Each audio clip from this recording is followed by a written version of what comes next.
forehand roundhouse cutback is a great move to improve on from your basic cutback and is easier to work on as you don't need a really steep wave.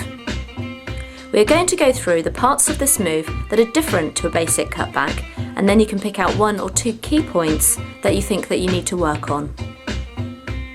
Check out the section to get an idea of what move to do. This slow moving section is ideal as it gives enough time and green face to perform a full roundhouse cutback. The bottom turn doesn't have to be as extreme as the previous turn, therefore less body rotation, less pressure on back foot toes, less compression, and look further down the line. You're drawing out your bottom turn onto the shoulder rather than towards the lip. If your bottom turn is too sharp, you won't have enough room to perform the move at the highest level. Coming out of the bottom turn, start to extend your trunk upwards, lift your leading thigh towards your body, and slightly weight your back leg and apply light pressure to your back foot toes. Maintain eye contact with the top of the wave.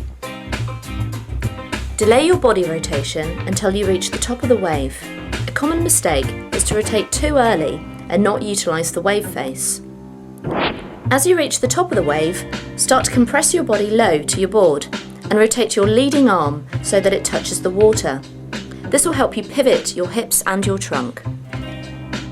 Drop your back knee and push your trunk weight forward and press your back foot hard downward to the trough of the wave.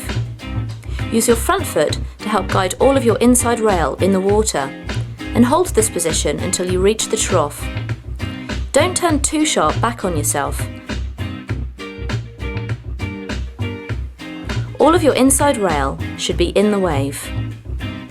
It's important to keep your trunk weight forward, driving down towards the trough. If your trunk weight is too far back, your inside rail will release too early and you won't be able to use all of the wave for the next stage of the move. Therefore, it makes it more difficult to hit the lip. Make eye contact with the lip and stay committed. Compress your body low to your board and continue with your body rotation and touching the water with your leading hand. Put lots of weight on your back leg and pressure the heel of your back foot to pivot on your tail and fins. Rotate your trailing shoulder to help open up your body as you come out of the bottom turn. Unweight the middle front of your board by extending your body upwards whilst maintaining body rotation and weighted back leg and lots of pressure on your back foot heel. Just before you get to the top of the wave, you need to completely change the direction of rotation.